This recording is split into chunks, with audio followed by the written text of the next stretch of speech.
to see what Padres baseball has become from being a 10-year-old kid to where I sat at games when there were like 3,500 people.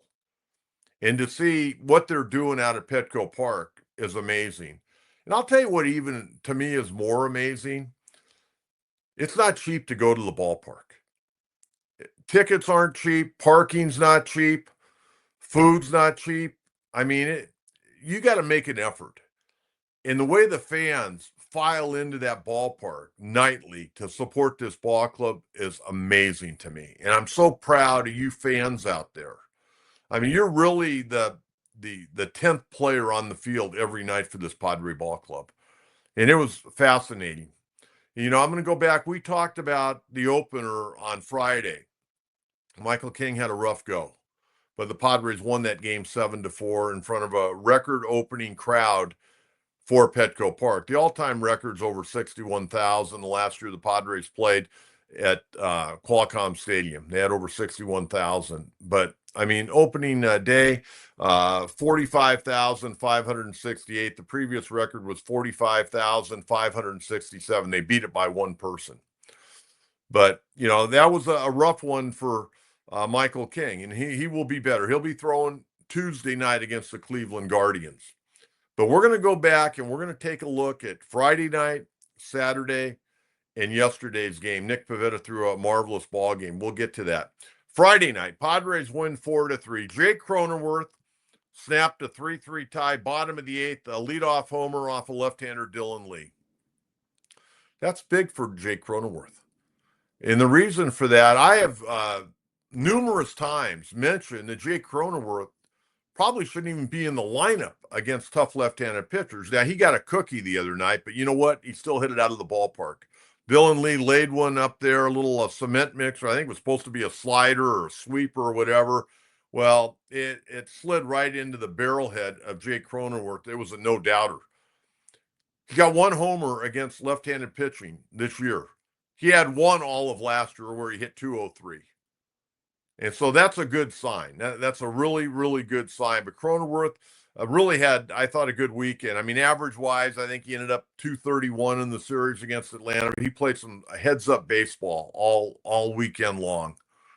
And so a good win, but Dylan Cease, 4 1/3, pitch count got to him. Couldn't get out of the fifth inning, gave up 4 hits, 3 runs, all earned, 2 walks, 7 strikeouts. He really kind of became more of a thrower than a pitcher. And the pitch count just got way out of whack, and they had to get him out of there. But once again, the bullpen, Morahone, Estrada, Adams, Suarez, all fantastic. Wandy Peralta, here's an interesting note. Wandy Peralta is 2-0 on the year. He has faced, 5 hitters, I think? He's thrown 11 pitches, and he's 2-0, and he'll take it. They've done a good job. Suarez, I thought, looked much better on Friday night than he did on Thursday. 1 inning, a punch out. Jeremiah Estrada throwing very, very well.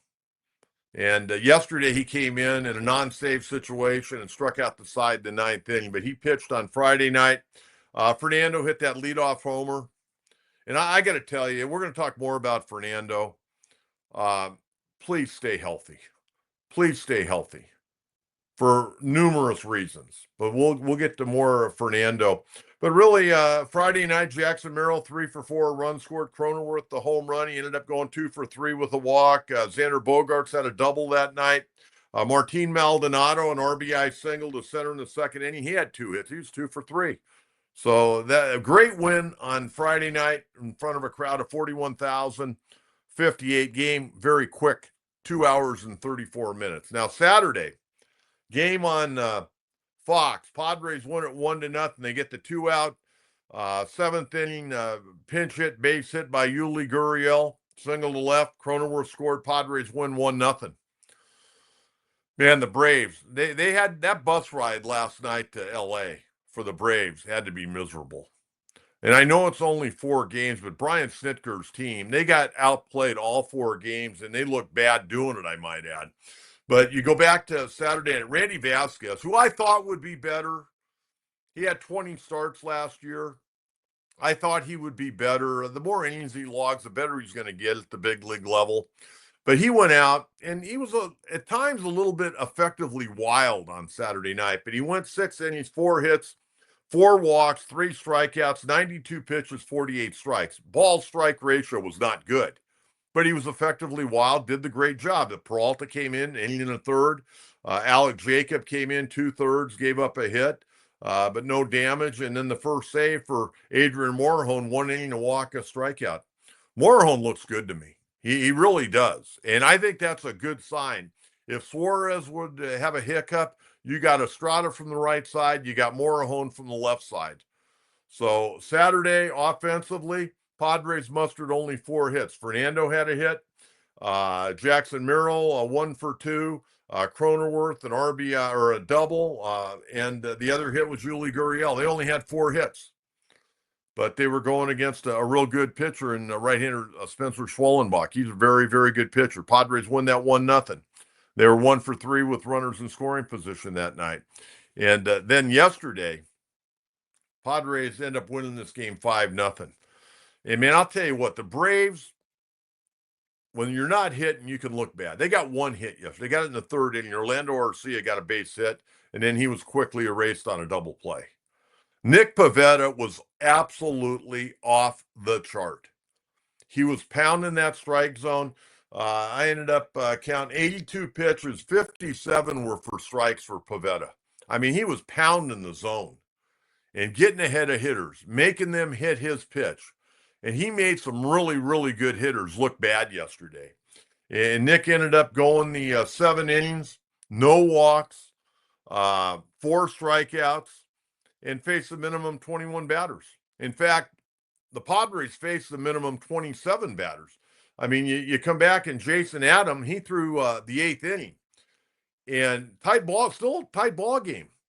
And he walks the leadoff hitter on 4 pitches. I went, oh, man, what's he trying to do too much out there? Calm down, get something going. He gets a ground ball to Manny. Manny fires over to first, comes in on the ball, fires it over to Arise. And Arise comes flying off the bag after he tagged first for the first out. And then, man, he comes off the bag. Cronenworth was smart enough to go to second base, and Marcelo Ozuna, I don't know what the hell he was doing. He rounded the second base bag and Arise through behind him. Cronenworth tags him out. Boom. Out of the inning. Quick. I mean, it was that quick. 2 outs. He retires the next hitter. Go to the bottom of the 8th. I mean, that's good baseball. A lot of good things happened yesterday. And then you take a look at Fernando yesterday, 2 for 3, 2 walks, 2 runs scored. He had that double down the right field line, stole his third base. Just a well-played game. Another airless ball game by the Padres. Looking good. They were 4 for 14 yesterday with runners in scoring position. You couldn't have drawn this up better. You could not have drawn this series up. Somebody asked me last night in the box, did you think the Padres would do this against Atlanta? I go, no. And I would have been happy against the Atlanta Braves, even they're playing at Petco Park. I'd have been happy with 2-2 to start the year. But to start off 4-0, but not only to start off 4-0, this team played exceptional baseball. Not good baseball. They played exceptional baseball. The thing that I love about Mike Schilt's ball club, and I realize the rules have allowed some teams to be ultra aggressive, but the thing that I'm loving, they're running. They're making people make plays. Yesterday, they had 5 doubles, and they had 4 steals. I mean, they're running wild on the bases. I mean, they're going for this is an exciting ball club. And I don't know if Mike Schilt expected this team to play this well this soon. I mean, a lot of teams, and the Braves are one of them. And some of the other teams, they kind of glide into the season. They kind of finish getting in shape and getting into their rhythm in the first few weeks of the season. Remember, folks, and I talk about this all the time, the games in March and April mean as much as they do in September when you're trying to fight for a playoff spot, whether a division title or a wild card. Padres are 4-0, and they're playing exceptional baseball.